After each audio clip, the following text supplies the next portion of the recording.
बिस्मिल्लाहिर्रहमानिर्रहीम। जी तो viewers, ईमान्स kitchen में खुशामदीद। आज मेरी रोज़ की रूटीन, जैसा कि सुबह नाश्ते में हम लोग पराठे खाते हैं, तो आज मैंने पराठा बनाना था जो वो रात को हमने बनाई थी आलू और गोभी का सालन। तो वो जो रात का होता है ना, उसे बाज़ औक़ात हम लोग वैसे ही सालन के तौर पे ही खा लेते हैं, लेकिन जब भी हमारे घर ना गोभी का सालन बनता है ना, बेशक वो गोभी के साथ गोश्त हो या खाली गोभी का सालन हो, तो वो सुबह नाश्ते में हमेशा हम लोग ना पराठा लाज़मी बनाते हैं। और अब तो बच्चे हैं, बच्चे तो वैसे भी आपको पता है कि सालन नहीं खाते, तो उनको अगर मैं ऐसे ज़्यादातर रोटी में ही कुछ ना कुछ बना देती हूँ, रोल बना के, कि वो खा लेते हैं बहुत खुश हो के। अब यहाँ पे मैंने थोड़ा-सा अलग से उसमें नमक मिर्च शामिल की थी, तो ताकि वो ना थोड़ा ज़ायका अगर फीका नहीं लगे, मज़े का लगे, तो वो शामिल करके फिर उसको मैं पराठा बनाऊँगी, जो कि बहुत ही मज़े का बनता है। और यकीनन आपने भी कभी ना कभी खाया होगा। बाज़ औक़ात जब ना सालन के साथ खाना खाने का दिल नहीं कर रहा होता ना, तो ऐसे अगर उसको पराठे की शक्ल में बना लिया जाए ना, तो बहुत उसका एक तो ज़ायका बदल जाता है और खाने में भी मज़े का लगता है। तो सुबह चाय के साथ या दही के साथ, आपको जिस चीज़ के भी साथ पसंद हो ना, तो वो खा लें। लेकिन हम लोग तो ना चाय के साथ गोभी का पराठा बहुत मज़े का नाश्ता लगता है। बाज़ औक़ात ऐसे होता है कि सालन जो है ना, वो रख दे तो दोबारा खाने का दिल नहीं करता। तो अगर आप उसको ट्राई करके देखें, कोई भी चीज़ हो, अगर आप चिकन भी लेफ़्ट ओवर है ना, तो उसको भी मैश करके उसके छोटे-छोटे पीसेस को, तो उसका, या किसी और भी, अगर पालक का पराठा कोई भी बनाए तो बहुत मज़े का लगता है।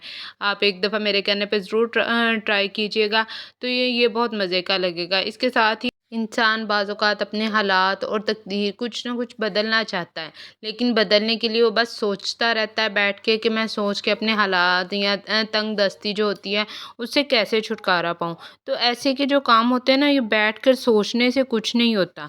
आप अपने हालात, अपनी जो है ना, वो बदल सकते हैं, अपनी ज़िंदगी को बदल सकते हैं, एक अच्छी ज़िंदगी की तरफ ले जा सकते हैं।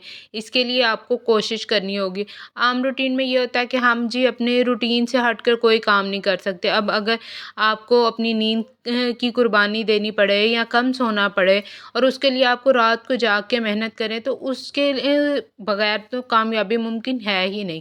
अब एक अच्छा स्टूडेंट भी जब होता है ना, तो वो जब पढ़ता रहता है, दिन में रूटीन में पढ़ता है, लेकिन जैसे-जैसे वो आगे क्लासेस में बढ़ता है, तो उसे अपनी जो रात की नींद होती है, वो कुर्बान करनी पड़ती है। सुबह जल्दी उठना पड़ता है, उठ के अपने एग्ज़ाम्स की तैयारी करनी पड़ती है। अब जो अच्छा पढ़ाई में, अब अगर एक इंसान चाहता है कि वो एक स्टूडेंट चाहता है कि वो अच्छे मार्क्स ले, अच्छी पोजीशन ले, तो और उसके साथ वो अपनी नींद की भी कुर्बानी बिल्कुल नहीं दे सकता। उसको सुबह भी लेट उठना है, रात को भी जल्दी सोना है, तो इस तरह वो कभी कामयाब नहीं हो सकता। इसी तरह अगर आप चाहते हैं कि आपने अपने हालात बदलने हैं, तो आपको भी अपने जो है ना, सख्त मेहनत करनी पड़ेगी बस।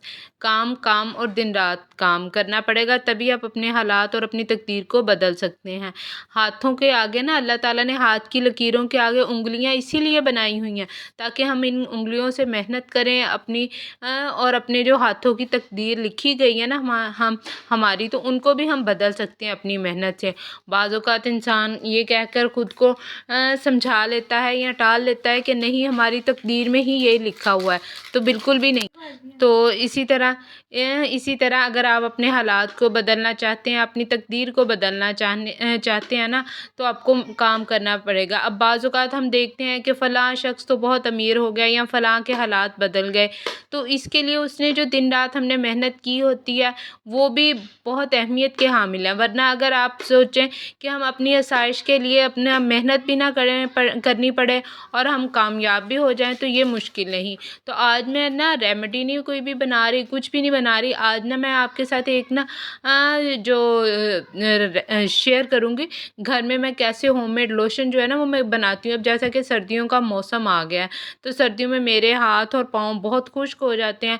तो सर्दी के आने से पहले ही ना मैंने अभी से वो बना के तैयार कर लिया है। तो मैं यही कोशिश कर रही थी कि वो ना आपके साथ भी उसकी सी रेसिपी शेयर करूँ। पहले भी मेरे चैनल पे है, लेकिन अब फिर चूँकि सर्दियाँ आ रही हैं तो मैंने वो दोबारा से बनाया। तो इसके लिए ना एक अच्छा साबुन, अगर डव हो तो बहुत ज़्यादा अच्छा है, वरना नहीं तो कोई भी अच्छा सा आपने साबुन लेना है और अच्छी तरह इसको ग्रेट कर लेना है। ऐसे बारीक बिल्कुल कर लेना है। करने के बाद आपने ना अर्के गुलाब जो लेना है, अर्के गुलाब आपने इतना लेना है कि वो इसमें ना अच्छी तरह डूब जाए। अब इसको बारीक करने के बाद ना इसमें आपने अर्के गुलाब शामिल कर देना और उसको 2 दिन के लिए ना बिल्कुल रख देना है, यानी कि 2 दिन और 1 रात के लिए बिल्कुल ऐसे भिगो के रख देना है अर्के गुलाब में।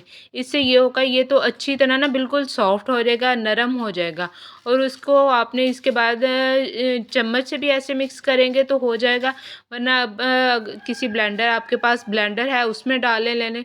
लेकिन मैंने तो इसको हाथ की मदद से ही ऐसे मिक्स कर लिया था, तो ये बहुत अच्छे तरीके से मिक्स हो गया था।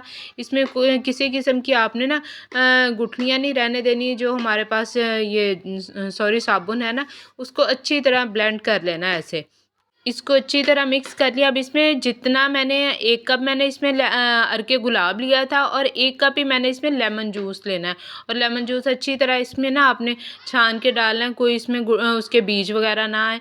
तो अच्छी तरह वो लेमन जूस डालना है। फिर उसमें ग्लिसरीन जो होती है, ग्लिसरीन के तो आपको पता ही है ना कितने ज़्यादा फ़वायदे हैं। हाथों को नरम रखने के लिए, हमारी जिल्द को कैसे मॉइस्चराइज़ रखती है। तो इसमें हमने ये तीनों चीज़ें, अर्के गुलाब, लेमन जूस और ग्लिसरीन, ये तीनों 1-1 कप हमने लेना है। और साबुन हमारे पास आपने देखा ही था जितना सा है, उसको अच्छी तरह मिक्स कर लेना है। अगर आपके पास बड़ी बोतल मिल जाए ग्लिसरीन की तो वो, नहीं तो ये छोटी वाली भी मिलती हैं, तो उसको भी डाल के अच्छे से मिक्स कर लेना है। अब इसमें जो नेक्स्ट इंग्रेडिएंट है वो है कैप्सूल। अब कैप्सूल जो है ना, वाइटनिंग कैप्सूल, उसको भी इसका भी आपको पता है कि उसके भी कितने ज़्यादा फ़वायदे होते हैं और स्किन वाइट करने के लिए वो अच्छा है। तो आप भी ऐसे करना है कि 10 से 15 जो है ना वाइटनिंग कैप्सूल वो भी डालने हैं। और ये है मीठा सोडा। मीठा सोडा तो आपको पता है ना कि लेमन जूस के साथ जब भी हम अपनी स्किन पे अप्लाई करती हैं तो कितना बेस्ट रिज़ल्ट उसके आते हैं। तो ये सारी चीज़ें हमने अच्छी तरह डाल के ना इसमें मिक्स करते रहना है। और लास्ट में हमने जो सबसे अहम चीज़ इसमें शामिल करनी है वो है कोकोनट ऑयल। अब हमारे पास तीनों चीज़ें 1 कप थी, तो हमने जो उसका हाफ़ है, यानी कि आधा कप हमने इसमें कोकोनट ऑयल का भी डालना है और इन सारी चीज़ों को अच्छे से मिक्स कर देना है।